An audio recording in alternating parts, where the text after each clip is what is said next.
Assalamualaikum warahmatullahi wabarakatuh. Selamat datang kembali di channel Hikmah Misteri. Dan tentunya masih bersama saya, Mas Nara. Apa kabar kalian semua? Semoga selalu baik-baik saja, sehat badannya, dilimpahkan rezekinya, dan dihindarkan dari segala mara bahaya. Amin. Di kesempatan kali ini saya akan menceritakan sebuah cerita drama rumah tangga lagi dengan judul Aku Yang Kau Cintai, Ibuku Yang Kau Nikahi. Waduh, ini cerita yang sangat epic kayaknya. Mari kita lanjut.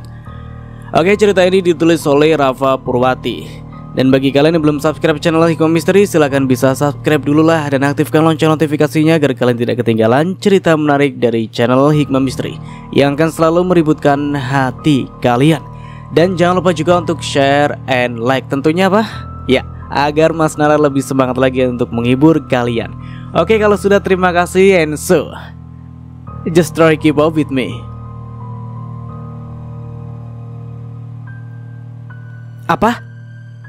Yang benar saja, Bu. Tanah kuburan bapak saja masih basah. Masa ibu sudah mau menikah lagi sih? Pekiku.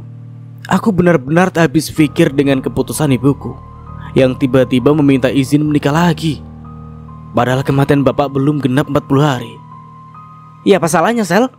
Kan bapak kamu juga sudah nggak ada. Lagi pula ibu nggak betah lama-lama menjanda. Timpal ibuku dengan kekehnya. Ya Allah, Bu, Sela nggak ngelarang kok. Kalau ibu mau nikah lagi silakan. Tapi nggak secepat ini juga kan, Bu. Tunggu dulu lah, Bu. Minimal sampai masa idahnya selesai dulu. Kataku berusaha memberi pengertian. Ah, kamu itu memang nggak senang ya kalau lihat ibu bahagia? Sungut ibuku dengan emosinya. Astagfirullahaladzim, Ibu, kok ngomongnya gitu sih? Mana ada sih, Bu, seorang anak yang gak suka melihat ibunya bahagia.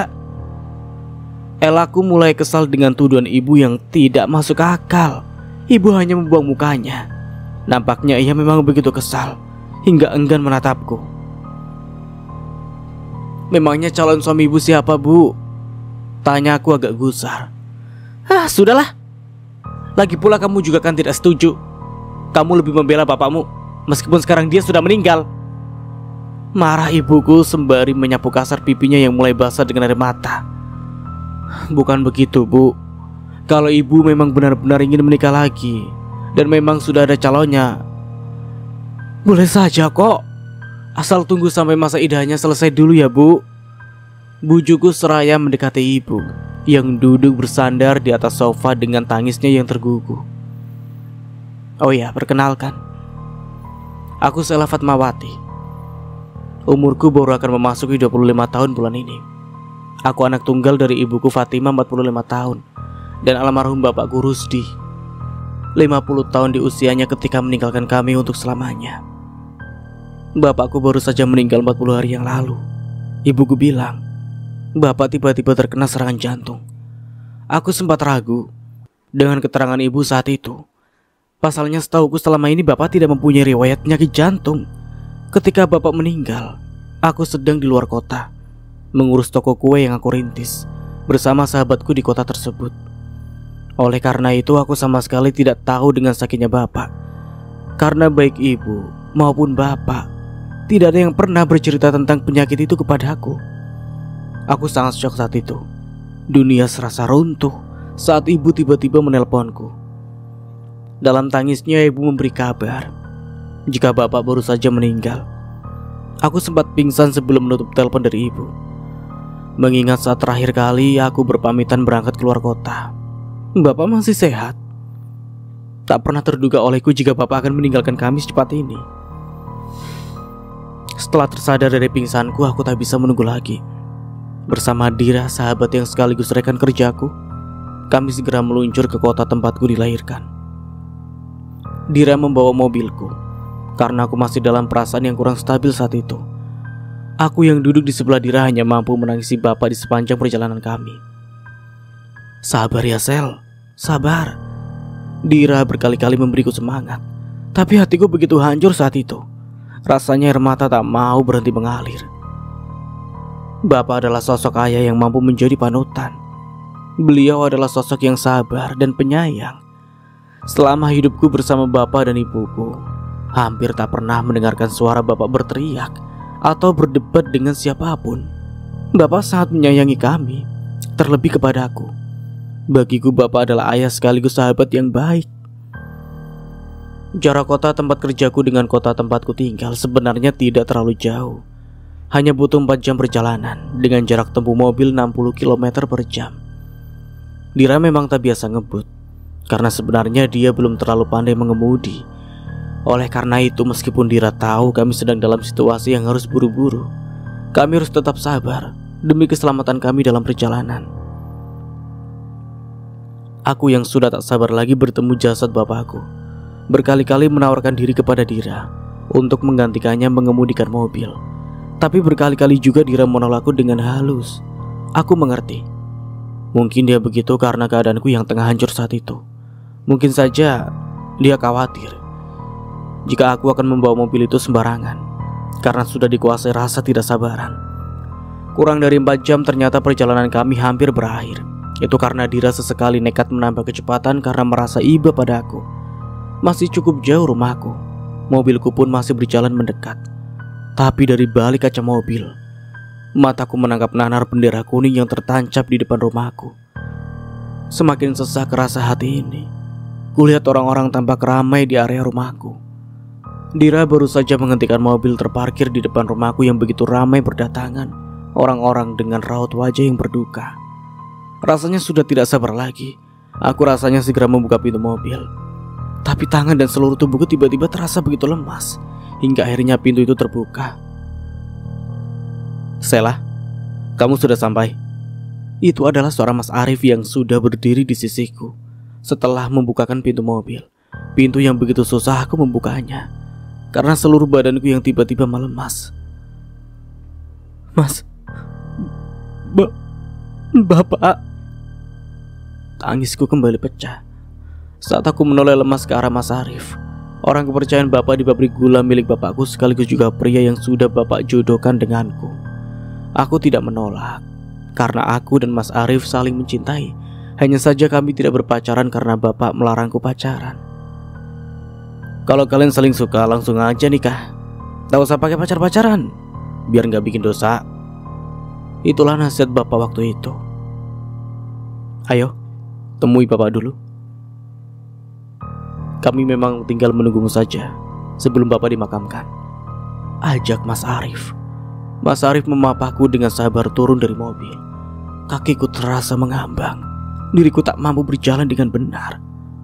Langkah demi langkah kaki ini mengikuti langkah Mas Arif yang masih setia memapahku masuk ke dalam rumah. Rasanya sudah tak sanggup jika harus menatap wajah bapak untuk yang terakhir kalinya. "Sela." Ibuku berhambur ke arahku, memelukku dengan tangisnya yang begitu pilu. Aku menyebut pelukan itu dengan tangisan yang sama pilunya. Aku yakin, seperti hatiku saat itu, hati ibu juga pasti begitu hancur dan merasa kehilangan atas meninggalnya bapak. Ditemani ibu dan Mas Arif yang memapah tubuhku dari masing-masing dua sisi yang berbeda, aku mengayunkan kakiku yang masih terus gemetaran. Mataku menatap nanar sosok yang terbaring kaku di atas lantai, beralaskan selembar busa. Kain panjang menutupi tubuh berbentuk gembala itu. Rasanya tak kuat lagi. Tubuh ini serasa hampir tumbang. "Sabar ya nak."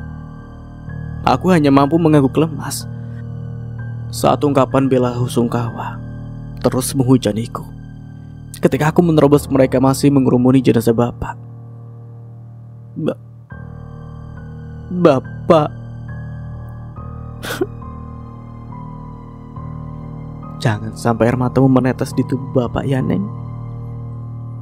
Nasihat seorang pelayat ketika aku menangis dalam luruku.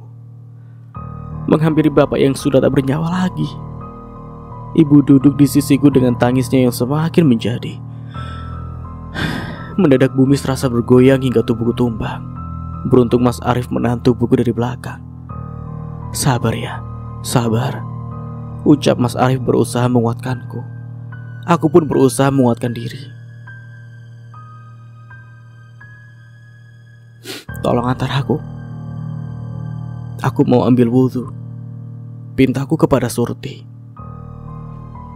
Iya, dia ART kami yang saat itu duduk di sebelahku. Surti mengangguk. Kemudian aku bangkit dibantu Mas Arif dan Surti. Karena tulang-tulangku yang serasa lunglai, Surti memapahku ke kamar mandi untuk mengambil wudhu. Setelah berwudhu, aku kembali lagi menemui Bapak, membawa kitab Yasin untuk membekali keberangkatan Bapak menuju surganya Allah. Aku sudah lebih kuat saat itu. Air mataku pun sudah tidak terlalu sering mengalir. Hatiku sudah lebih tertata. Aku berusaha untuk ikhlas. Aku sadar tak ada satupun yang mampu melawan ketetapan Allah. Kulantunkan surat Yasin di sisi Bapak, berharap amalan yang aku lantunkan mampu menerangi jalan Bapak menuju surga. Setelah 3 kali berturut-turut membaca ayat itu, kucium wajah teduh Bapakku yang terpejam.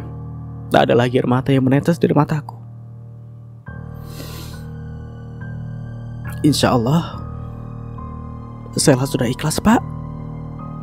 Hati-hati di jalannya, Pak, ya. Baik-baik di surga.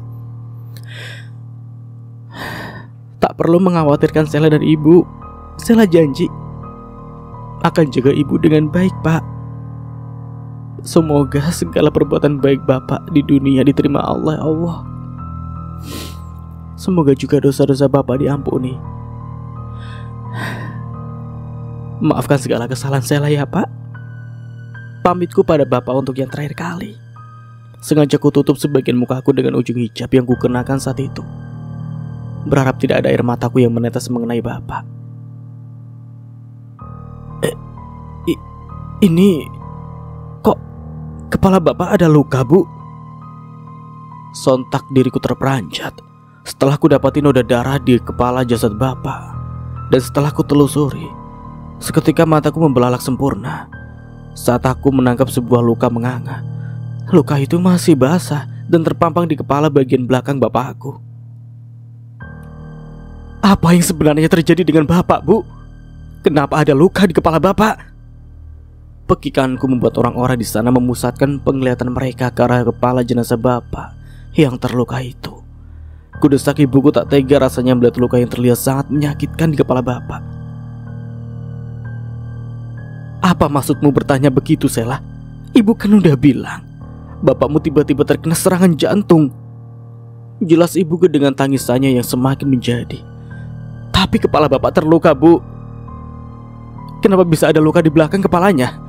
Kalau memang meninggalnya Bapak karena penyakit jantung. Aku yang awalnya telah ikhlas dengan perginya Bapak, kini kembali memecah tangis. Bapakmu jatuh ketika jantungnya kumat. Kepalanya menyambar anak tangga saat tubuhnya tumbang ke belakang. Itulah mengapa kepala Bapak bisa sobek begitu. Ibu menjelaskan kronologinya dengan bibirnya yang bergetar hebat. Tapi entah mengapa hati ini meragukan keterangan ibu. Apa itu benar, Mbak? Kualihkan tatapanku pada Mbak Surti. Wajah Mbak Surti memucat. Benar, Mbak Sela. Yang Ibu Fatimah bicarakan itu memang benar adanya. Kepala Bapak membentur anak tangga ketika pingsan. Makanya kepala Bapak terluka. Tadinya darahnya juga banyak, Mbak. Jelas Surti dengan tatapannya yang menunduk. Aku mau jenazah Bapak diautopsi, Bu. Tatapanku kembali pada ibu. Maksud kamu apa, Sela? Kamu gak percaya sama keterangan ibu? Makanya sekarang kamu minta bapakmu diautopsi. Bukan begitu, Bu. Tapi Ibu! Aku terkejut. Ibu tiba-tiba ambruk dan tak sadarkan diri. Untungnya banyak orang yang sigap membantu ibuku. Kemudian mereka membaringkan tubuh ibuku yang pingsan di atas sofa ruang tengah. Bagaimana ini, Mas? Dengan panik aku bertanya pada Mas Arif. Terserah kamu, Sel. Kalau kamu tetap mau Bapak diotopsi, aku akan bantu urus, jawab Mas Arif dengan mantapnya. Tapi Ibu, aku mengalihkan tatapanku pada wajah pucat ibuku yang masih pingsan saat itu. Kepalanya bertumpu di atas pangkuanku. Apapun keputusan kamu, aku setuju, Sel. Kalau kamu mau lakukan autopsi, nanti aku bantu urus. Kembali Mas Arif meyakinkanku. Saya rasa itu tidak perlu, Mbak. Maaf, Bukannya apa, tapi Surti kasihan sama ibu. Saya rasanya beliau sudah begitu hancur karena ditinggal bapak. Jika nanti Mbak Sela benar-benar otopsi tubuh bapak, ibu pasti akan merasa sangat tersinggung, Mbak.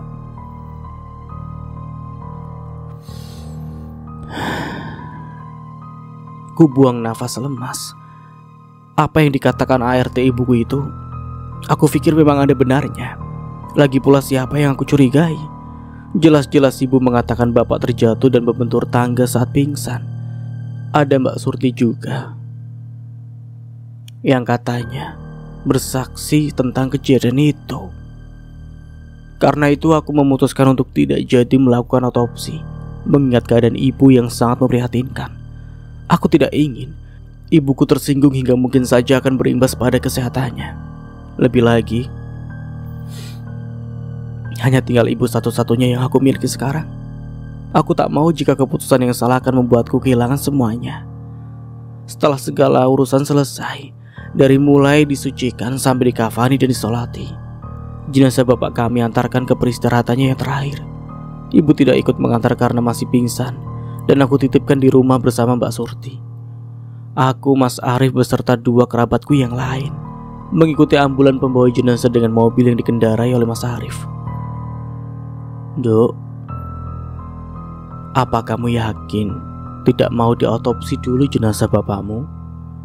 Bude Lilis menepuk pundakku dari jok belakang. Kebetulan aku duduk berdampingan Mas Arif di jok depan. Gak perlulah Bude. Lagi pula alasan dari ibu dan Mbak Surti menurut saya masuk akal. Jawabku kepada wanita paruh bayi di belakangku, yang tak lain kakak perempuan sekaligus saudara bapak satu-satunya. Sudahlah Bu, ibu jangan bikin Sela makin sedih dong, ujar Mas Rido, anak satu-satunya Bude Lilis yang duduk di sebelah ibunya. Aku menolakkan senyum pada Mas Rido. Dari dulu memang Mas Rido selalu baik padaku dan juga keluarga aku. Mungkin karena aku merupakan adik sepupunya. Tak berselang lama ambulan yang kami ikuti telah berhenti. Mas Arif pun turut menepikan mobilnya di area depan TPU. Kami turun dari mobil, lalu mengikuti keranda bapak yang dipikul 4 orang tetanggaku dan dibawa masuk lebih dulu ke dalam makam. Tubuhku hanya mampu berdiri mematung di sisi lubang makam.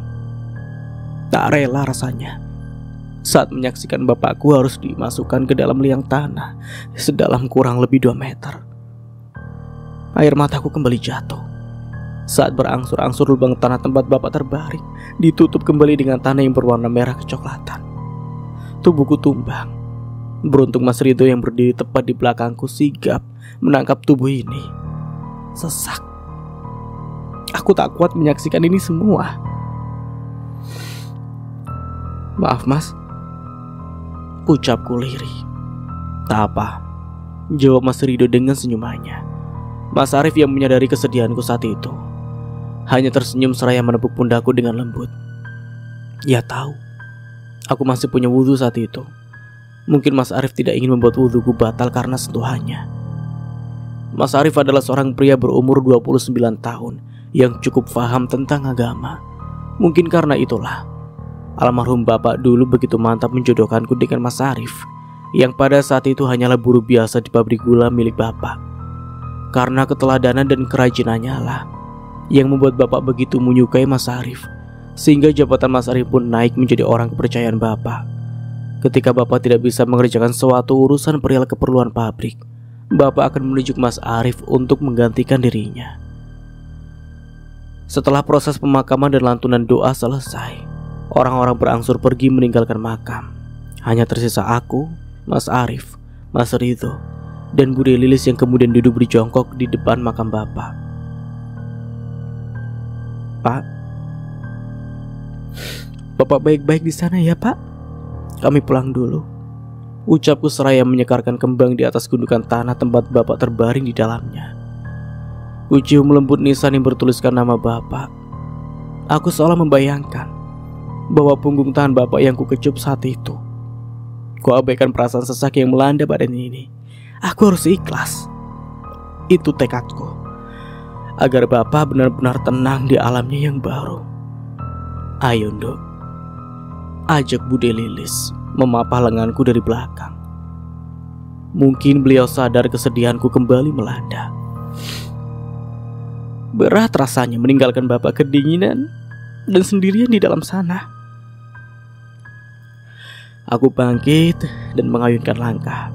Namun kakiku terasa begitu lemas hingga serasa tak mampu lagi menopang tubuhku. Dua orang di belakangku kembali menangkap tubuh ini yang ambruk di tanah. Setengah sadar kurasakan tubuhku diangkat, entah oleh siapa. Tapi aku masih dapat merasakan tubuhku yang terguncang dalam gendongan seorang yang membawaku sampai ke mobil. Malam harinya. Sudah sehat kamu, Sel? Tanya Mas Arif saat aku baru turun dari kamar. Sudah, Mas. Jawabku mengulas senyum. Aku segera berbaur bersama Mas Arif dan yang lain. Mereka tengah sibuk mempersiapkan keperluan acara tahlilan yang akan segera dilakukan di rumah kami. Ibu belum turun, Bude? Tanyaku pada Bude Lilis saat aku baru menyadari tak kulihat ibuku di sana. Belum, Dok. Padahal ibumu sudah siuman. Tapi kayaknya dia masih sangat sedih. Jawab Bude membuatku merasa cemas akan kondisi ibu. Saya tengok ibu di kamar dulu ya. Ucapku lalu meniti tangga menuju kamar ibu di lantai 2 rumah kami. Loh, Mbak Surti, kamu kenapa? Aku berpapasan dengan Mbak Surti yang berlari terburu-buru menuruni tangga. Mbak Sela, enggak Mbak, saya enggak kenapa-napa. Jawab Mbak Surti kepalanya menunduk. Pipi kamu kenapa Mbak? Aku mengamati salah satu pipi Mbak Surti yang terlihat lebam. Bahkan ada sedikit darah segar yang mengalir di ujung bibirnya. Gak apa-apa Mbak, ini karena tadi saya jatuh. Tergagap Surti lalu menutupi sebagian wajahnya dengan hijab yang ia kenakan. Kamu habis dari kamar ibu kan Mbak? Mendadak aku merasa cemas melihat orang yang sudah kami anggap keluarga sendiri mengalami luka. Apalagi jika itu terjadi di rumah kami. Iya, tadi saya kasih makan ibu. Permisi dulu Mbak, kerjaan saya di dapur masih banyak. Surti menjawab tergesa. Dengan sekejap dia telah berlari melewatiku menuruni tangga. Entah mengapa aku merasa ada sesuatu yang Surti coba sembunyikan dariku. Mataku masih mengawasi langkah Surti yang setengah berlari ke arah dapur. Ada kecemasan di dalam hati ini pada wanita muda yang sudah hampir 2 tahun bekerja di rumah kami itu. Setelah sosok Surti menghilang di balik dekat dapur, aku kembali melanjutkan langkah menuju kamar ibu. Tok tok tok. Bu, Sela masuk ya. Ku tekan jendela pintu yang tak terkunci itu hingga pintu terbuka. Bu, ku ayunkan langkah memasuki kamar ibu. Mataku liar mengamati seisi ruangan kamar ini. Hati ini berdesir, merasakan kecemasan melihat ruangan kamar yang sudah seperti kapal pecah. Barang-barang berserakan di lantai. Kaki ini sekali harus berjinjit untuk menghindari benda kecil yang tak jarang merupakan pecahan figura atau guci yang telah menjelma beling berceceran. Bu! Aku memanggil seraya mendekati sosok yang duduk memeluk lutut di sudut kamar ini. Ibu menangis pilu menenggelamkan wajahnya pada kedua siku. Diriku duduk bersimpu di dekatnya. Ku peluk tubuh ibu yang masih bergetar. Tak apa Bu, menangislah. Sela ada di sini buat ibu. Ucapku dalam pelukan ibu. Tak sepatah kata pun keluar dari mulut ibu. Hanya tangisan dan raungan yang terdengar pilu. Tok tok tok. Masuk, ucapku pada seseorang yang mengetuk pintu. Pintu itu masih terbuka. Ayo Sel, tetangga yang mau ikut tahlilan sudah pada hadir. Mereka nanyain kamu sama ibu. Ucap Mas Arif duduk berjongkok di sisiku. Sesaat aku menoleh ibu. Ibu mau ikut kita baca tahlil di bawah? Biar bapak tenang dan bahagia di rumahnya yang baru Bu. Ajakku dengan sangat hati-hati. Ibu menggeleng pelan. Aku tahu ini semua pasti begitu berat bagi ibu. Terlebih setahuku bapak dan ibu adalah pasangan yang saling mencintai. Aku antar ibu dulu ke kamarku Mas. Kasih di sini banyak beling. Aku takut nanti ibu bisa terluka. Ucapku kami pun mengantarkan ibu ke kamar sebelah yang merupakan kamarku. Kami turun setelah ibuku baringkan di atas tempat tidurku. Pengajian telah usai. Tapi sejak berpapasan di tangga tadi, aku belum nampak Surti sama sekali. Entah mengapa aku begitu mencemaskan ART kami itu. Aku pun berpamitan pada Mas Arif ke belakang. Mas Arif mengiyakan. Aku berjalan menyusir area dapur yang memang cukup luas. Dari kejauhan aku dibuat heran dengan gerak-gerik Mas Rido dan Mbak Surti yang terlihat tengah berdebat. Mas Rido sesekali menunjuk Mbak Surti yang berdiri tepat di hadapannya. Mbak Surti menundukkan kepala, tapi sesekali mendongak dan seolah memberi jawaban atau membalas perkataan Mas Rido. Tapi apa yang mereka debatkan? Entahlah, aku tidak dapat mendengarnya dengan jelas karena terlalu jauh. Kuayunkan kakiku perlahan mendekati mereka agar dapat mendengar apa yang tengah mereka ributkan saat itu. Sela terlonjak kaget. Refleks balikkan badanku, ternyata Mas Arif yang tiba-tiba memanggilku dari belakang saat aku kembali menoleh ke arah Surti. Tak ada lagi Surti, hanya tersisa Mas Rido yang berdiri di sana. Mas, Mbak Surti mana? Tanyaku pada Mas Rido. Surti masuk ke dapur.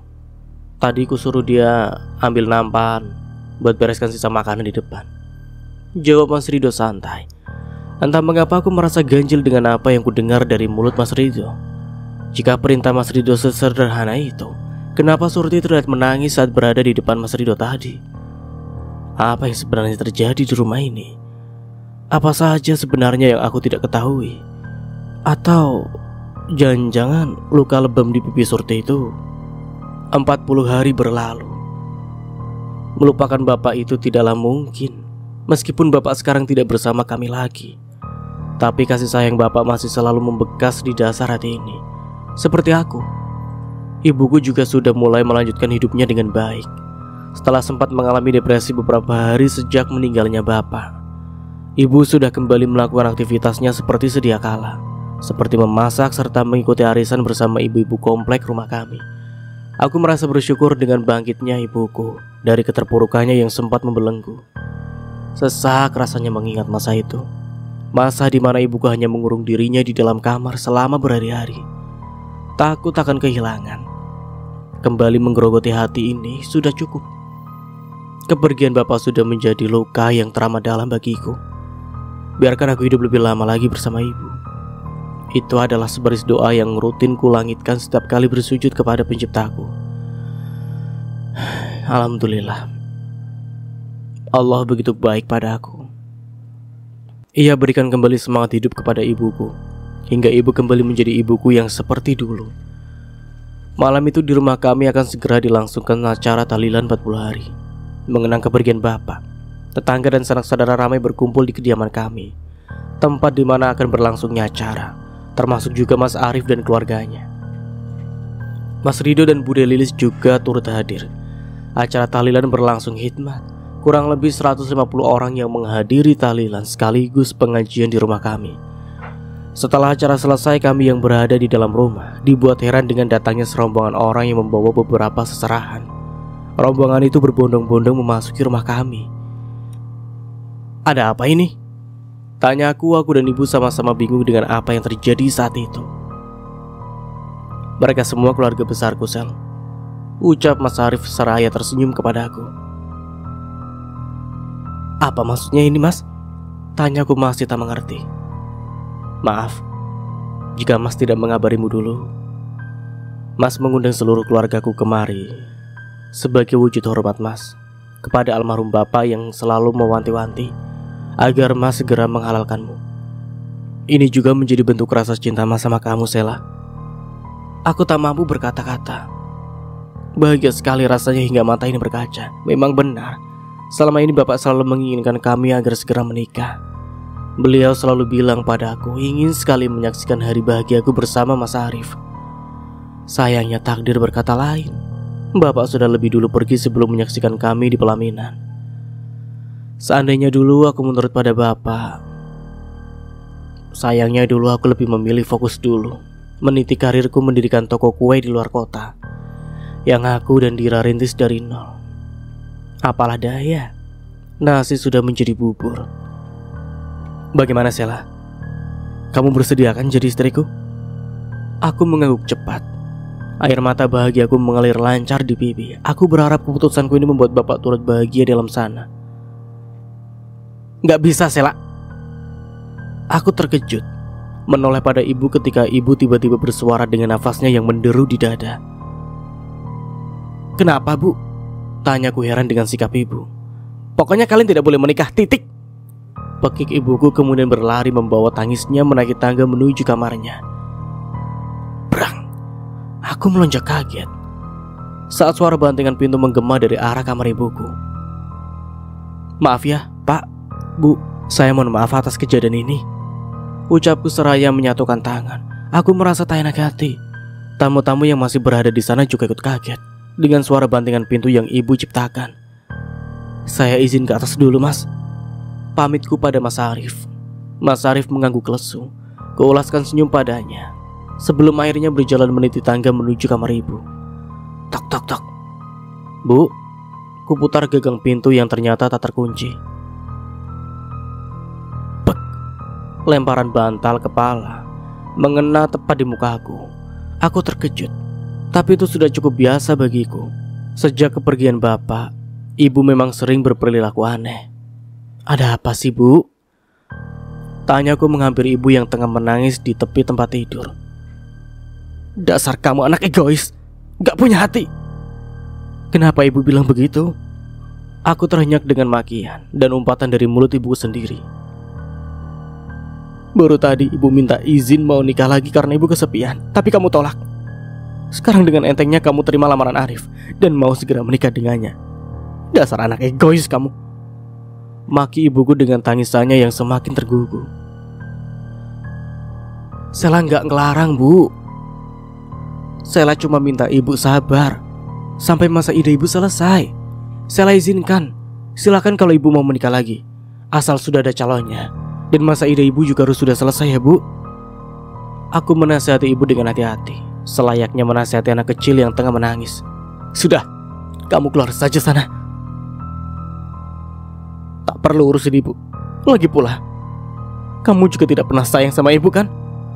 Tidak, Bu, Sela sayang. Tolong jangan bicara seperti itu, Bu. Aku berusaha memeluk ibuku, tapi ibu mendorong tubuhku hingga tumbang ke lantai. Pergi! Ibu melayangkan telunjuknya ke arah pintu keluar dengan matanya yang melotot padaku. Apa yang sebenarnya terjadi pada ibu? Kenapa ibu berubah begini sekarang, Bu? Tanyaku masih dalam posisi terduduk di lantai. Kudongak wajah ibuku yang terlihat begitu marah. Pergi! Ulangnya lagi, membuatku tak memiliki pilihan lain selain harus bangkit dan menyingkir dari hadapan ibu yang masih dikuasai kemarahan. Aku berjalan perlahan menuruni tangga. Air mata masih terus saja mengalir. Sedih rasanya mengingat sikap ibu yang berubah, seperti bukan ibuku yang kukenal selama ini. Sela, apa kata ibu? Mas Arif menghampiriku di ujung tangga, menyeka air mataku di pipi dengan ibu jarinya. Aku hanya menggelengkan kepala dengan pelan. Mas Arif menggandeng tanganku, membawaku kembali berbaur dengan orang-orang di ruang tamu yang tak seramai sebelumnya. Hanya tersisa keluarga serta kerabat dari pihakku dan pihak Mas Arif saja. Karena sebagian besar para tetangga sekitar rumah telah pamit pulang, mataku liar mengawasi satu persatu pesesarahan yang telah memenuhi meja berukuran 1 kali 2 meter yang berdiri tegak di sisi ruang tamu. Alangkah sedihnya Mas Arif jika aku mengikuti keinginan ibu untuk menolak lamarannya. Tante Fatima gak izinkan kalian bersama kan, Sel? Aku dan Mas Arif hampir bersamaan menoleh cepat ke arah Mas Ridho. Bagaimana dia tahu? Fikirku. Maksudnya gimana, Mas? Mas Arif bertanya. Raut wajahnya terlihat begitu penasaran. Ya, aku cuma asal nebak saja. Tadi kan Tante Fatima kayak keberatan gitu kan soalnya. Jawab Mas Ridho gugup. Entah mengapa aku merasa sikap Mas Ridho akhir-akhir ini terlihat aneh. Tapi mungkin ini cuma perasaanku saja. Ya sudah, Nduk. Tak apa. Kalau sekarang ibumu mungkin masih larut dalam perasaan sedih. Mungkin dia khawatir kalau kalian sudah nikah, nanti dia ditinggal sendiri di rumah. Sekarang kan bapakmu sudah gak ada. Jadi siapa lagi yang menemani ibumu kalau bukan kamu? Tutur Bude Lilis mencoba menegarkanku. Itu gak mungkin lah Bude. Mana mungkin Sela tega ninggalin ibu di rumah sendirian. Misalkan nanti Sela udah nikah, Sela pasti tetap tinggal di sini sama Mas Arif dan ibu. Jelasku. Ya sudah kalau begitu. Sekarang mumpung kerabat dan keluarga kedua belah pihak sedang berkumpul di sini, kita lakukan saja penukaran cincin sebagai tanda terikatnya kalian berdua dalam bentuk pertunangan. Ucap Bude Lilis seraya merangkulku dengan Mas Arif. Tapi Bu, bagaimana dengan Tante Fatimah yang tidak setuju dengan hubungan mereka berdua? Mas Rido tiba-tiba menyela. Itu nanti jadi urusan ibu. Mempersatukan Arif dan Sela adalah keinginan terbesar dari Rusdi. Sebagai mbaknya, Bude ingin mewujudkan keinginan adikku itu. Ujar Bude. Aku tersenyum menerima tatapan Bude Lilis yang begitu hangat. Tapi Bu, diam, sarkas Bude ketika Mas Rido kembali bersuara. Aku pun heran dengan sikap Mas Rido. Dia seolah berusaha menghalangi hubunganku dengan Mas Arif dari tadi. Tapi aku berpikir lagi, gak mungkin lah Mas Rido seperti itu. Mungkin dia bersikap begitu hanya karena rasa sayangnya padaku dan ibuku saja. Berbekal doa dan restu dari Bude Lilis, kami melakukan penukaran cincin. Disaksikan kerabat dan keluarga dari pihakku dan pihak Mas Arif. Suara tepuk tangan terdengar riuh menggema di seisi ruangan tamu. Setelah sepasang cincin melingkar indah di jari manisku dan Mas Arif, aku sangat bahagia saat itu. Aku yakin begitu pula dengan Mas Arif. Untuk pertama kalinya, Mas Arif mengecup keningku dengan lembut. Ya, itu adalah pertama kali bagi kami. Selama ini meskipun kami saling mencintai, kami hanya bersikap sewajarnya saja. Karena kami selalu mengingat apa pesan Bapak pada kami, agar selalu menjaga jarak. Mungkin karena Bapak takut kami akan salah langkah. Karena itu juga, Bapak selalu memaksa kami agar segera menikah. Prak! Aku terlonjak kaget. Begitupun dengan orang-orang yang berada di ruang tamu saat itu. Saat aku dan Mas Arif saling tatap di tempat kami masih berdiri, sebelum akhirnya segera kuayunkan kakiku dengan langkah berlari. Aku tak memperhatikan siapa saja yang turut lari di belakangku. Tapi aku merasa beberapa orang mengikuti langkahku menaiki tangga. Aku tak yakin apa yang aku pikirkan saat itu. Aku hanya masih fokus berlari menuju kamar ibu, di mana suara pecahan yang begitu nyaring itu berasal. Apa-apaan ini Bu? Tanyaku gusar. Begitu tiba di kamar ibuku, dapati barang-barang di sana dalam kondisi berantakan. Bahkan figura foto keluarga kami yang berukuran kurang lebih 1 meter, yang awalnya tergantung indah di dinding kamar ibu pun telah berpindah di lantai dalam kondisi hancur. Pergi kamu, dasar anak durhaka. Sudah ibu bilang gak setuju, kamu tetap lanjutkan pertunanganmu. Pekik ibuku menudingku dengan geramnya. Fatimah, apa-apaan kamu ini? Tidak malu bersikap begini pada anakmu, ha? Ingat Timah, umurmu sudah paruh baya. Harusnya kamu mikirin masa depan anakmu, bukan malah sibuk mikirin udel dewe. Geram Bude membela aku dengan membalas tudingan ibu. Diam kau Mbak Yu, ini keluargaku, bukan urusanmu. Jawab ibu tak kalah geramnya. Sudah, jangan bertengkar lagi. Aku yang awalnya terpaku membuka suara, berusaha menghentikan perdebatan antara ibu dan Bude yang semakin sengit.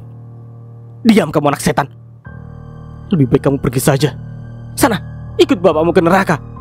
Plak. Tamparan Bude mendarat di salah satu pipi ibuku. Aku terkejut. Tapi bukan karena tamparan Bude.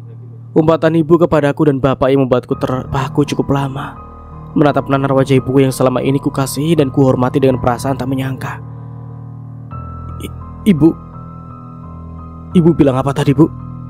Lirihku, air mataku meluncur di pipi. Bude dan ibu yang tadinya masih berdebat mendadak hening.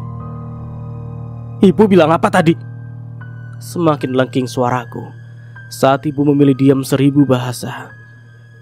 Ibu menatapku dengan wajah pucat. Ia seolah menyesali apa yang baru saja keluar dari mulutnya. Tapi aku tak peduli. Mungkin aku bisa terima ibu menyebutku anak setan, tapi bapak, dengan susah payah hati ini menyembuhkan rasa kehilanganku atas perginya bapak. Siang dan malam kudoakan agar bapak bahagia di surga. Tapi dengan mudahnya ibu mengucap kata seolah bapak berada di neraka sekarang. Apa salahku, Bu? Apa salah Bapak? Apa salah kami sehingga Ibu sebenci ini pada kami? Tanyaku datar, kedua tanganku mengepal kuat. Ibu masih membisu. Tatapan sesal masih diarahkan kepadaku. Begitupun Budi Lilis. Sel, Mas Arif yang sedari tadi berdiri di belakangku berniat merengkuhku. Tapi ku tangkis akan memilih pergi meninggalkan kamar ibu. Ku abaikan beberapa orang yang tengah berdiri terpaku di dalam sana. Entah siapa saja aku tak sempat memastikan. Berlari masuk ke kamarku, ku kunci pintu. Suara ketukan serta panggilan dari balik pintu kamar ku abaikan. Suara Budi memanggil namaku. Lalu Mas Arif, bahkan Mas Rido juga turut bersuara. Aku tak peduli. Aku butuh waktu sendiri saat ini. Kurai sebuah figura dari atas nakas. Senyum piasku hadir menyapa senyum teduh bapakku dari balik kaca figura. Ku peluk erat benda pipi berbentuk persegi itu dengan sepenuh hati. Saya rindu, Pak. Lirikku. Ku peluk figura itu semakin erat, hingga mataku terpejam dalam ringkuku di atas tempat tidur. Selesai sholat subuh, aku turun dari kamar, menuruni tangga menuju lantai dasar. Sudah siap saja sarapannya, Mbak? Aku tersenyum menyapa Mbak Surti yang tengah sibuk menyiapkan beberapa menu sarapan di atas meja makan. Iya Mbak Sela, kan Mbak Sela sendiri kemarin yang bilang mau pergi ke toko kue yang ada di luar kota toh? Makanya Mbak sengaja masak lebih awal, biar Mbak Sela bisa sarapan dulu. Masya Allah, baik banget sih Mbak. Jawabku seraya menarik kursi lalu duduk menghadap hidangan yang telah siap di atas meja. Ibu belum turun ya Mbak? Belum Mbak, kayaknya semalam ibu tidurnya juga sudah larut sekali, jawab Mbak Surti dengan wajah iba. Sesaat aku terdiam, masih teringat jelas kejadian semalam. Aku merasa sikapku semalam sudah berlebihan pada ibu dan yang lain.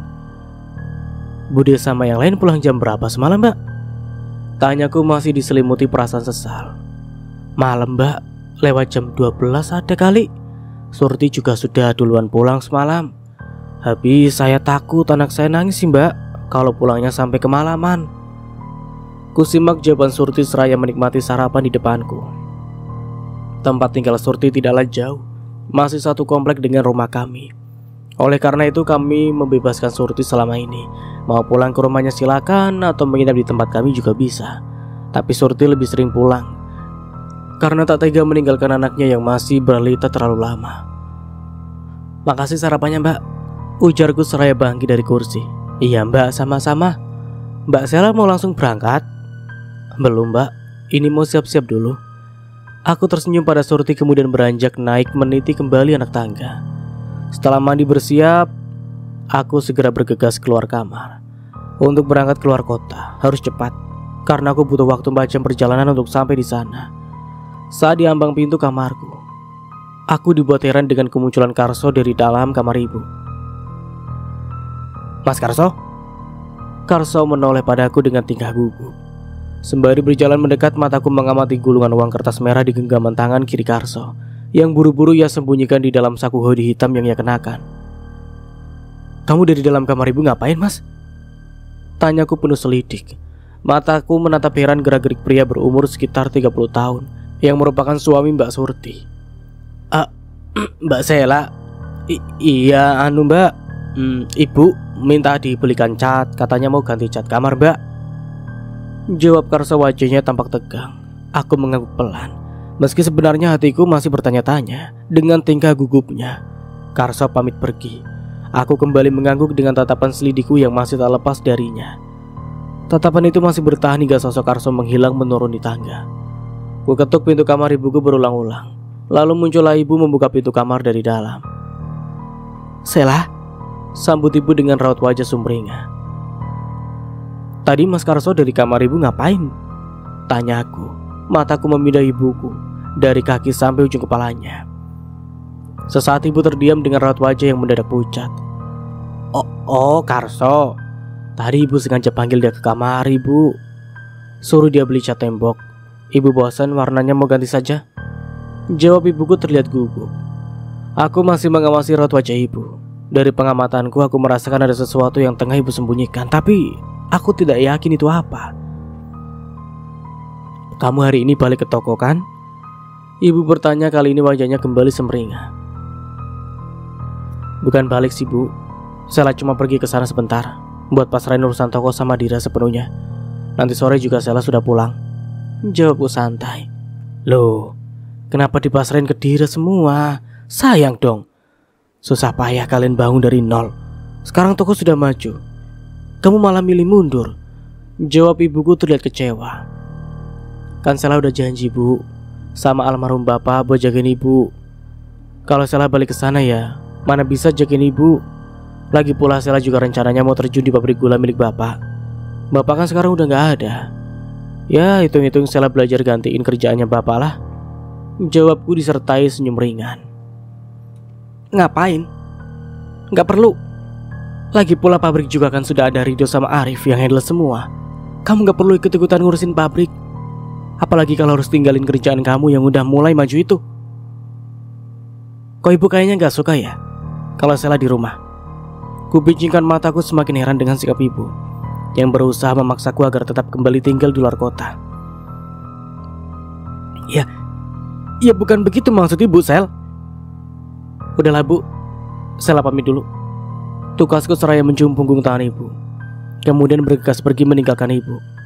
Kuabaikan ucapan-ucapan ibu yang masih terdengar melarangku meninggalkan toko kue. Sesampainya di lantai dasar, arahku berbalik ke dapur karena teringat tas kecilku tertinggal di meja makan saat sarapan tadi. Mbak, kalian lagi ngapain? Aku bertanya, heran saat mendapati Mbak Surti dan Karso suaminya terlihat tengah berdebat di dapur. Enggak Mbak Sela, kami gak lagi ngapa-ngapain. Seraya melangkah mendekati mereka, mataku menatap heran tingkah Mbak Surti yang menutupi sebelah pipinya dengan salah satu telapak tangan. Ini pipi kamu kenapa lagi Mbak? Mataku terbelalak saat ku buka tangan Mbak Surti, ku dapati memar di pipi sebelah kirinya. Bukan apa-apa Mbak, saya cuma sedang sakit gigi. Elak Surti menggeleng cepat, air matanya mengalir lancar di pipi. Ini ulahmu ya Mas? Suaraku lengking. Tatapanku beralih pada Mas Karso yang masih berdiri mematung di hadapan Surti. Tadi ini KDRT Mas. Mas Karso bisa dipenjarakan jika melakukan kekerasan fisik seperti ini, tegurku saat Mas Karso berusaha berkelit. Maaf Mbak, saya khilaf, ucapnya seraya menundukkan kepala.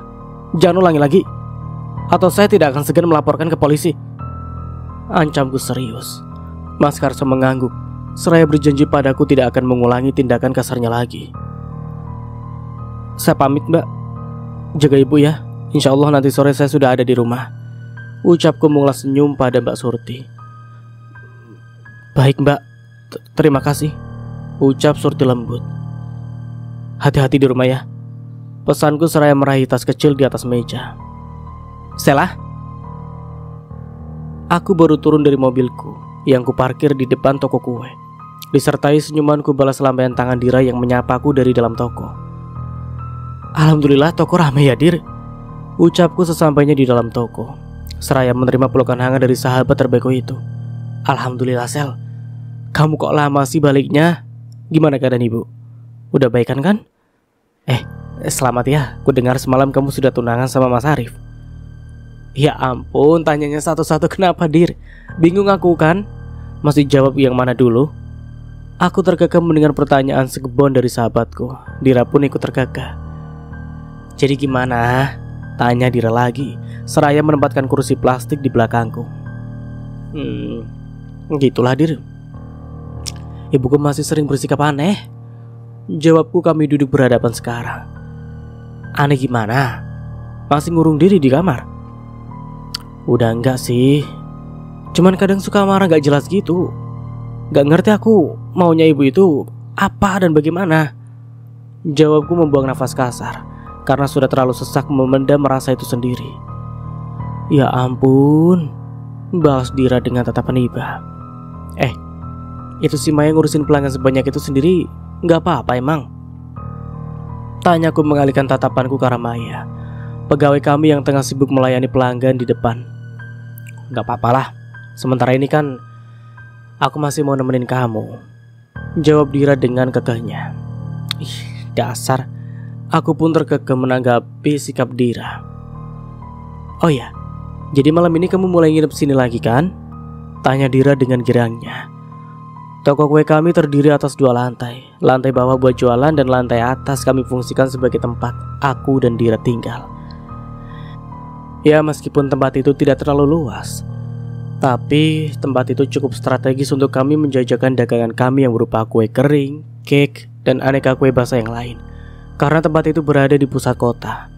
Oleh karena itu dulu waktu awal kami membuka usaha ini, kami rela merogoh kocek sedikit dalam untuk membawa ruko kecil ini setiap tahunnya. Itu Lara, kedatanganku ke sini justru mau pamit sama kamu. Mungkin mulai besok aku sudah terjun di pabrik gula gantiin kerjaan bapak. Aku membuang nafas kasar. Jujur diriku juga merasa berat ninggalin usaha yang sudah kami bangun dari nol. Ya Sel, keluh Dira dengan bibirnya yang mengerucut. Terus gimana dong? Sambungnya lagi. Ya nggak gimana-gimana. Nanti kamu cari orang lagi aja buat bantuin kalian di sini, biar nggak terlalu repot. Jawabku legowo. Terus modal sama hasil kerja keras kita selama ini juga harus dibagi dong Sel. Udah, kamu gak perlu mikirin itu dulu. Yang penting kamu urus aja dulu bisnis ini dengan baik. Masalah hasil sama modal urusan gampang lah Dir. Jawabku mengulas senyum. Ya, tapi nanti kita pikirin lagi ya urusan bagi-bagi. Canda Dira membuatku terkekeh geli. Oh ya, gimana Mas Arif? Cie yang habis tunangan. Ledek Dira menggodaku. Aduh, aku lupa lagi. Belum ngabarin Mas Arif kalau aku kesini. Ku tepuk keningku kemudian ku cari benda pipiku di dalam tas kecil yang ku sandang saat itu. Loh, HP ku mana ya? Ucapku saat menyadari benda pipiku tak ada di dalam tas tersebut. Tertinggal di mobil kali, ucap Dira yang turut bingung. Kepalanya mendongak memperhatikan isi tasku. Gak mungkin, dari tadi aku belum pegang HP. Aku masih berpikir, apa tertinggal di meja makan ya? Aku masih berpikir. Drrrt. Ini bukannya nomor telepon rumahmu ya Sel? Tanya Dira, matanya fokus menatap layar HP-nya yang masih bergetar di atas meja. Iya, jawabku ikut memperhatikan layar HP Dira dengan tatapan bingung. Assalamualaikum. Dira mengangkat telepon. Waalaikumsalam. Mbak Dira ya? Mbak Sela ada sama Mbak Dira tidak? Ini Sela Mbak. Ada apa? Kok tumben telepon? Aku menyela karena kebetulan sambungan telepon dalam kondisi loudspeaker. Mbak pulang sekarang juga? Ada masalah di rumah? Gawat Mbak. Ada masalah? Ibu bikin ulah lagi ya? Tanyaku gusar. Pokoknya gawat Mbak. Mbak Sela harus pulang sekarang juga. Tapi nanti langsung ke rumah Pak RT ya Mbak. Loh, kenapa ke rumah Pak RT? Apa yang telah terjadi Mbak? Aku semakin cemas. Sudah ya Mbak, intinya Mbak Sela langsung ke rumah Pak RT. Tut. Mbak. Nafasku tersenggal. Aku mulai takut jika sesuatu yang buruk kembali menimpa ibuku.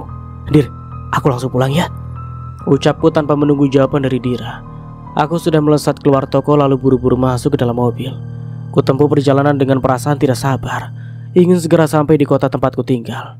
Kutambah kecepatan dengan laju mobil sedikit ngebut. Kurang dari 4 jam mobilku sudah hampir sampai di rumah Pak RT, pengurus RT komplek rumah kami. Aku dibuat heran dengan kondisi area rumah Pak RT yang dipadati banyak orang saat itu. Hatiku semakin cemas. Segera aku parkirkan mobilku di tepi kiri jalan, kemudian bergegas turun menuju rumah Pak RT. Nah, itu dia anaknya datang. Salah seorang wanita tua menunjukku yang tengah berjalan mendekat. Dengan perasaan tegang kaki ini melangkah, melewati sekumpulan ibu-ibu yang menatap kedatanganku dengan aneh. Meski canggung, aku tetap melanjutkan langkah menerobos sekumpulan orang-orang yang berkerumun di sana. Nak Sela, sapa seorang perempuan seusia ibuku yang biasa kami panggil Bu RT. Beliau menghampiriku di ambang pintu rumahnya. Ini sebenarnya ada apa Bu? Tanyaku heran saat mendapati ibuku duduk menangis di sofa rumah Pak RT, sedangkan Mas Arif duduk menunduk di sisi ibuku. Calon suamimu kedapatan hendak memperkosa ibumu. Aku terenyak mendengar beberapa orang di sana menyurahkan kalimat yang hampir sama. Tidak mungkin, ucapku tak percaya. Tidak mungkin apanya? Jelas-jelas kami mendapati Arif sedang berdua dengan ibumu di kamar. Dan lihat kondisi mereka. Bahkan Arif cuma pakai celana pendek. Gak punya malu, celetuk salah seorang wanita muda dengan geramnya. Aku hanya berdiri menatap mereka. Dengan tatapan tak menyangka, kulihat perlahan Mas Arif merangkak ke arahku. Kubekap mulutku dengan satu tangan agar tangisku tak pecah di tempat yang dipenuhi warga sekitar. Sumpah demi Allah, Sela, tuduhan itu tidak benar. Mas merasa dijebak. Mas Arif berlutut di bawah kakiku. Ku buang tatapanku dengan mata berkaca. Aku bingung harus berbuat apa. Hati kecilku tak tega melihat kondisi ibu dan Mas Arif saat itu. Tapi hati ini juga begitu perih dan hancur saat membayangkan jika memang apa yang dikatakan warga itu benar adanya. Kita nikahkan saja mereka daripada bikin aib di desa kita ini. Dengan cepat aku menoleh ke arah seorang laki-laki bertubuh agak kekar yang meneriaki Mas Arif dan ibu seraya mengacungkan telunjuknya. Iya, kalau tidak mau, kita telanjangi saja cowoknya. Kita arak mengitari kampung, biar bisa buat pembelajaran yang lain, agar kampung kita ini juga bersih dari perzinahan. Kali ini tatapanku beralih ke arah seorang laki-laki berkulit sawo matang yang berdiri di sisi yang lainnya. Mas Arif masih duduk berlutut di hadapanku sementara tatapanku berkali-kali mengikuti arah orang-orang yang bergantian mencemooh dan mengumpat Mas Arif dan ibuku. Hatiku merasa gusar. Perasaanku beradu kala itu. Aku benar-benar bingung harus berbuat apa. Ada hatiku yang merasa begitu tersayat. Ada ibuku yang menangis di ujung sana. Dan di sisi lain Mas Arif, satu-satunya laki-laki yang paling aku cintai setelah bapak, tengah berlutut dan menangis juga di hadapanku. Berkali-kali Mas Arif memohon mengharap kepercayaanku pada dirinya yang merasa tengah difitnah. Otak ini terasa hampir pecah. Bahkan berpikir pun seolah tak sanggup. Aku benar-benar dilema. Ayo, kita arak saja. Tunggu. Mulutku yang sudah terlalu lama diam akhirnya bersuara dengan lantang saat seorang laki-laki berkaus hitam hendak mengangkat paksa Mas Arif yang sudah tampak babak belur. Aku pun miris melihatnya. Mungkin sebelum aku datang mereka juga sempat memukuli Mas Arif. Entahlah, aku masih menduga. Tunggu, biarkan saya bicara dulu dengan ibuku, ucapku dengan nafas yang tersenggal. Aku tidak ingin sesuatu yang buruk menimpa ibu ataupun Mas Arif. Terlebih saat aku menyadari para warga di sini sudah tampak begitu murka. Aku melangkah melewati Mas Arif, kemudian mendekat dan duduk di depan ibuku yang masih menangis bersandar pada sofa. Tampangnya terlihat begitu menderita. Bu, ucapku. Ibu menatapku dengan wajah memelas. Apa benar yang dikatakan mereka? Benar, Sela. Tunanganmu itu memang cowok kurang ajar. Makanya ibu tidak pernah setuju sama hubungan kalian. Kamu lihat sendiri apa yang dia lakuin ke ibu. Suara ibu terpotong lalu melanjutkan tangisannya. Itu tidak benar, Sel. Tidak benar. Bek. Aku menoleh. Hatiku merasa sangat miris dengan apa yang kulihat. Baru saja Mas Arif berusaha membela diri. Sebuah tendangan sudah mendarat di pelipisnya hingga ia tersungkur di lantai. Tatapanku beralih kepada sosok pria berpawakan tinggi besar yang kukenal sebagai Mas Herman. Jangan main hakim sendiri, Mas. Mas Arif hanya membela diri. Pekiku masih mengawasi Mas Herman dengan tatapanku yang berapi-api. Dia tidak pantas membela diri. Sudah, kita kawinkan saja mereka.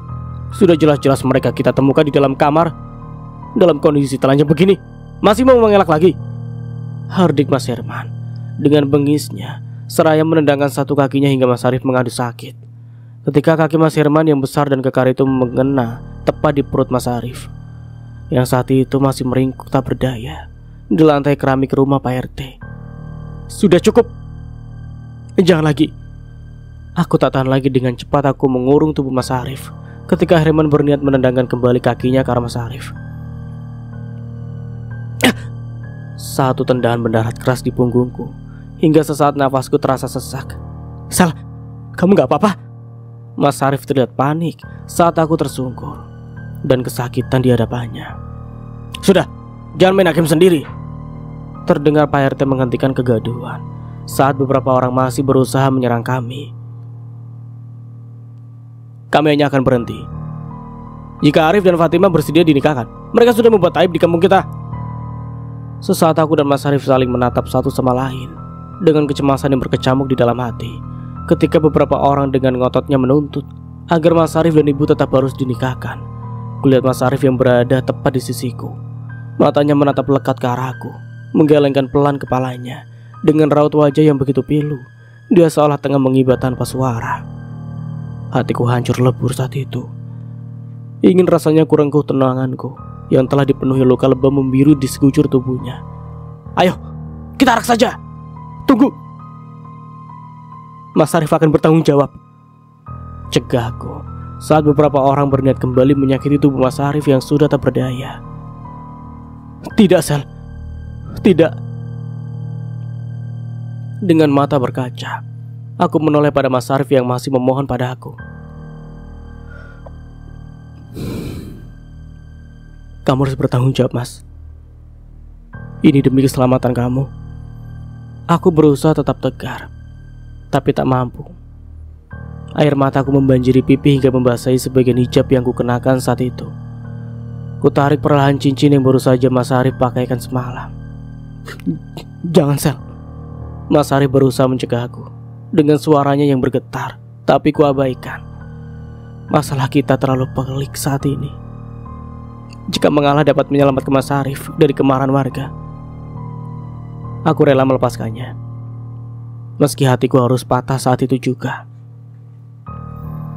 Cincin yang baru saja terlepas dari jari manisku kuletakkan di salah satu telapak tangan Mas Arif. Dia masih terus memelas padaku, meminta agar aku tidak memutuskan ikatan kami. Tapi ini menyangkut keselamatanmu, Mas. Aku tidak bisa egois. Aku bangkit dari simpulku, lalu dengan lantang kupasrahkan urusan pernikahan ibu dan Mas Arif kepada RT dan warga yang masih berkerumun di sana. Dengan lantang aku juga memberi peringatan pada mereka semua agar tidak ada satu orang pun di sana yang boleh menyakiti Mas Arif ataupun ibu. Jika sampai terjadi sesuatu yang buruk pada mereka berdua, saya tidak akan segan-segan membawa kasus ini ke jalur hukum atas tuduhan tindakan main hakim sendiri. Hardiku menatap sengit ke arah Pak RT yang menurutku kurang tegas saat itu. Aku membalikkan diriku, melangkah pergi meninggalkan tempat yang begitu menyesakkan batinku. Ku abaikan suara Mas Arif yang masih memohon belas kasihku. Kamu tak tahu, Mas, betapa hatiku hancur lebur karena harus menerima kenyataan ini. Bahkan menoleh pun serasa tak sanggup lagi. Ku bawa lari luka dan air mataku ini melewati mereka yang menatap sinis dan menggunjingkan kita berkali-kali. Ku bawa mobilku dengan kecepatan maksimum, ingin cepat sampai rasanya. Tapi sampai di mana? Kemana tujuanku saat ini? Aku pun tak tahu. Air mataku tak bisa berhenti mengalir. Hijab yang melekat di area pipiku sudah semakin basah. Aku baru tahu, ternyata patah hati serasanya sesakit ini. Bisikan setan sempat menggodaku. Tabrakan saja mobilnya ke pembatas sungai agar selesai sudah semua lukamu. Hati yang rapuh ini sempat ingin mengikuti. Masih berjarak lumayan jauh, kupicingkan mataku menatap tajam sebuah jembatan yang membentang di depanku. Mobilku masih melaju ke arah jembatan tersebut. Niat buruk semakin menggoda otakku. Ingat Allah, Ndo. Astagfirullahaladzim. Kuinjak rem kuat-kuat hingga menimbulkan suara berdecit yang begitu nyaring. Suara bapak serasa berbisik di telinga kananku. Ampuni hamba, ya Allah. Maafkan saya lah, Pak. Tak ada yang bisa kulakukan selain menangisi diri di dalam mobil yang telah berhenti di tepi sungai. Aku mengawali perjalananku dengan berziarah ke makam bapak. Tak ada curhatan tentang ibu ataupun Mas Arif, meski sebenarnya sangat ingin kutumpahkan rasa ini di hadapan bapak. Tapi aku tidak ingin membebani kuburannya dengan curhatan dunia. Kukirimkan doa-doa dari atas gundukan tanah bertabur bunga. Aku duduk tepat di sisinya, berharap doaku bisa sampai di surga, tempat bapak tengah bahagia di sana. Tak lupa aku taburkan bunga baru yang kubeli di area depan makam. Aroma semerbak yang khas dari bunga-bunga itu membuat hatiku sedikit tenang. Saya pergi dulu ya, Pak. Assalamualaikum. Pamitku seraya bangkit. Kucium nisan bapak dengan guratan senyum di bibirku. Sela. Aku menoleh senyum pada Bude yang baru saja membukakan pintu. Padahal aku mengetuknya sudah cukup lama hingga aku duduk sejenak di kursi tunggu yang ada di teras rumahnya Bude. Iya, aku pulang ke rumah Bude saat itu. Bude memeluk tubuhku lalu menghujaniku dengan ciuman di pipi. Bude memang sesayang itu pada aku dari dulu. Kami masuk ke dalam rumah Bude. Rumah Bude masih belum berubah dari dulu. Rumah besar dengan ciri khas rumah orang Jawa zaman dulu. Beberapa dinding kayu dengan ukiran unik masih bertahan indah sampai saat ini. Lampu gantung kuno dan barang-barang antik koleksi Mas Rido yang berjajar rapi di dalam lemari buffet semakin menambah kesan klasik rumah itu. Ayo, ada apa kau tumben-tumbennya sore-sore kesini? Tanya Bude seraya memberikan secangkir kopi ke arahku. Kami telah duduk di atas kursi kayu di ruang tamu rumah Bude.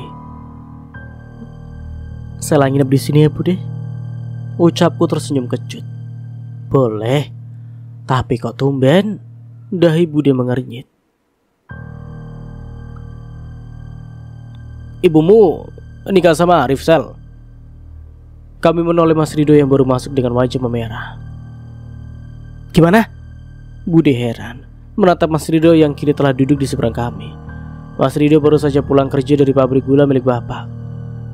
Tadi seorang pekerja di pabrik bilang kalau Arif dan Tante Fatimah menikah.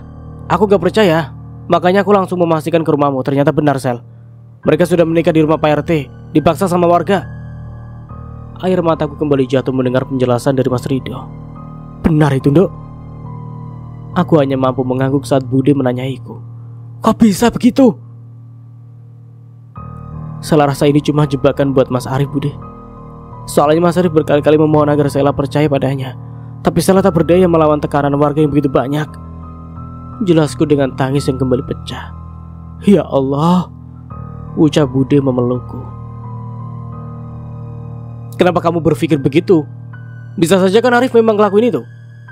Tukas Mas Rido dengan geram. Aku gak yakin. Tapi hati kecilku percaya Mas Arif gak mungkin ngelakuin itu. Kalian tahu sendiri kan bagaimana ibu bersikap aneh akhir-akhir ini. Ibu terus saja berusaha memisahkan aku sama Mas Arif. Apa salahnya? Apa alasannya? Bahkan aku pun gak tahu. Emang dasar si Fatimah itu tidak tahu diri. Mungkin dia bersikap begitu karena dia gak pernah tahu rasanya ngelahirin anak susahnya kayak gimana. Makanya naluri ibunya gak ada. Hah, maksud Bude apa? Kalau ibu gak pernah ngelahirin anak, terus aku datang dari mana? Aku terkesiap mendengar omelan Bude. Kutata Bude yang mulai salah tingkah. Bude cuma asal ngomong, Sel. Soalnya Bude gemes banget sama ibu kamu itu. Dia seolah gak punya perasaan jadi seorang ibu. Harusnya kan dia ngalah sama anaknya, ya kan? Enggak, aku yakin Bude tadi mau ngomongin hal lain. Apa Bude? Apa Sela bukan anak kandung ibu? Jawab Bude. Aku mendesak Bude. Entah mengapa aku merasa Bude juga tengah menyembunyikan sesuatu dariku. Ngomong apa kamu, Sel? Kan ibu sudah bilang dia cuma heran kenapa ibumu begitu, saut Mas Rido. Mas Rido juga tahu sesuatu kan? Apa Sela bukan anak kandung ibu, Mas? Mas, jawab. Kali ini aku pindah bertanya pada Mas Rido karena sikapnya juga mulai salah tingkah. Jadi benar kan Bude? Benar kan? Kalau aku bukan anak kandung ibu, itu sebabnya ibu akhir-akhir ini berubah. Karena bapak sekarang sudah gak ada. Makanya ibu udah gak sayang lagi sama aku. Kamu ngomong apa sih, Sel? Makin ngelantur kamu ngomongnya, hardik Mas Rido. Saat aku membuat kesimpulan sendiri itu karena aku kesal dengan Bude yang memilih diam saat aku berkali-kali mendesak meminta jawaban. Bude kan sudah bilang Bude salah ngomong. Kamu jangan bikin kesimpulan sendiri begitu dong, Dok. Lagian yang bilang kamu bukan anak kandung ibumu siapa? Tanya Bude. Tadi kan Bude bilang ibu gak pernah ngelahirin. Itu berarti kan belum pernah ngelahirin bukan berarti tidak punya anak. Orang ibu kamu ngelahirin kamu dulu operasi keiser kok. Maksud Bude kan ibumu belum pernah ngerasain ngelahirin secara normal, Sel. Bude memotong kalimatku dengan penjelasannya yang membuatku ragu. Oke, aku mengaku percaya saja. Meski sebenarnya hatiku tetap ingin menyelidiki kebenaran tentang statusku sendiri, karena aku merasa percuma jika harus mendesak Bude dan Mas Rido. Mending Sel, daripada kamu sibuk mikirin hal yang gak penting begitu, lebih baik kamu pikirin deh tentang penyebab kematian bapakmu. Maksud Mas Rido apa? Aku kurang paham dengan kalimat yang dimaksud Mas Rido. Jadi kamu beneran percaya kalau bapakmu meninggal karena penyakit jantung? Pertanyaan Mas Rido membuatku berpikir. Sejujurnya aku merasa ragu dengan penyebab kematian bapak, apalagi mengingat sikap ibu yang mengalami banyak perubahan. Apa mungkin ibu? Nah, Mas Rido menjentikan ibu jari dan jari tengahnya. Ia seolah paham dengan apa yang berusaha aku ucapkan. Kemungkinan ibumu ada di balik kematian bapakmu. Yang benar kamu kalau ngomong, Dok. Itu bisa jadi fitnah. Bisa dipenjara kamu. Pencemaran nama baik. Serga Bude saat Mas Rido mengutarakan kecurigaannya. Apaan sih, Bu? Ini kan cuma baru dugaan, ketus Mas Rido. Tak terima mendapat omelan dari ibunya. Sementara Bude dan Mas Rido masih bertengkar, aku berpikir, mencoba mencerna apa yang baru saja Mas Rido katakan. Tapi Mas, bukannya Mbak Surti juga memberi kesaksian waktu itu, kalau dia juga melihat saat bapak jatuh karena serangan jantung? Tanyaku menghentikan perdebatan antara ibu dan anak yang tadinya masih berlangsung. Ibu jangan ikut campur ya, ucap Mas Rido seraya mengacungkan telunjuknya ke arah Bude. Bude hanya mendengus kesal. Menurutku, kamu juga masih selidikin si Surti. Bisa jadi dia juga terlibat. Mas Rido berbisik lirik ke arahku. Bude terlihat berusaha mendengarkan, tapi sepertinya ia tak dengar apapun. Aku sempat tersenyum melihat Bude yang kemudian mengernyitkan dahi dengan kesalnya. Udahlah, mending Bude ke dapur masak buat makan malam daripada duduk di sini dicuekin. Bude bangkit dari duduknya dengan berlagak kesal. Maaf ya Bude, ucapku tersenyum ke arah Bude yang mulai melangkah. Iya gendukku sayang, balas Bude mencubit hidungku dengan gemasnya. Bude berlalu ke dapur. Mas Rido yang masih dipelerokin oleh ibunya hanya mampu tertawa geli. Bude kamu gitu tuh Sel, ucap Mas Rido menggelengkan kepalanya seraya tersenyum kecil. Aku hanya tersenyum. Bude memang begitu orangnya, sementara ngambek kalau merasa apa yang terjadi tak sesuai dengan keinginannya. Tapi ngambeknya itu lucu menurutku. Meskipun sedang ngambek, Bude masih memikirkan orang lain, bahkan tetap peduli dengan orang yang telah membuat dirinya ngambek. Seperti saat ini, meskipun Bude berlagak marah dengan Mas Rido, tapi dia pergi ke dapur untuk memasak makan malam untuk kami nanti. Jadi, menurut Mas, aku masih selidiki Mbak Surti dan Ibu? Aku bertanya kembali pada topik awal. Yap, seru Mas Rido kembali mencentikan jarinya. Kuamati Mas Rido yang mulai mengeluarkan sebatang rokok, lalu menyesap rokok itu setelah ujungnya dipantik dengan korek api. Apa perlu kuburan Bapak kita bongkar agar kita bisa melakukan otopsi pada jenazah Bapak? Mas Rido mendengarkan, tapi dia belum menjawab. Aku mengamatinya dengan sabar, mulutnya berkali-kali menyembulkan asap rokok. Tapi ekspresinya terlihat tengah berpikir.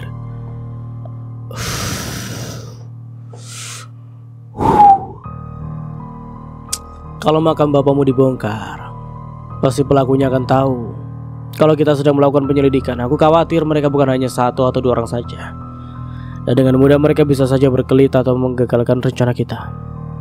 Papar Mas Rido kemudian kembali menghisap lalu menyembulkan asap rokoknya ke udara. Lalu aku menanti. Intinya gini, kita selidiki dulu. Siapapun bisa saja jadi pelaku. Kamu harus waspada kepada siapapun yang menurutmu mencurigakan, seperti Surti, ibumu, Arif. Mas Arif?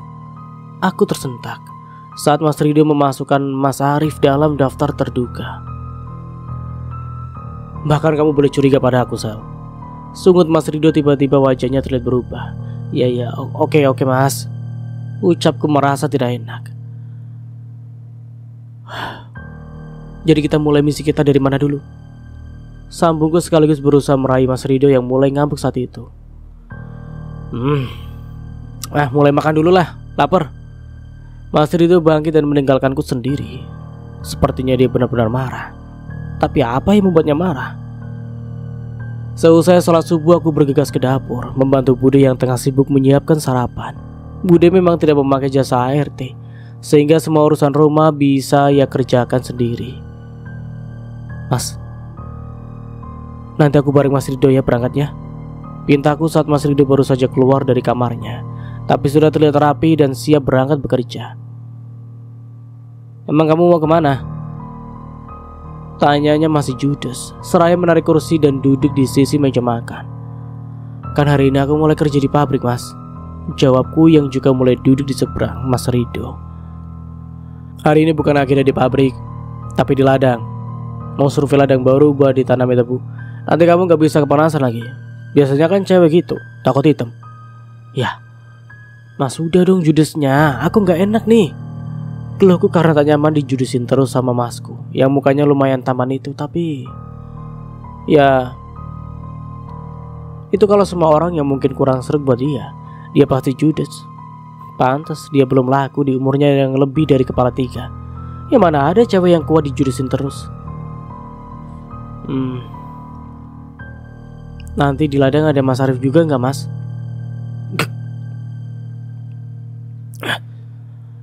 Hati-hati dong kalau makan. Bude panik, begitupun dengan aku.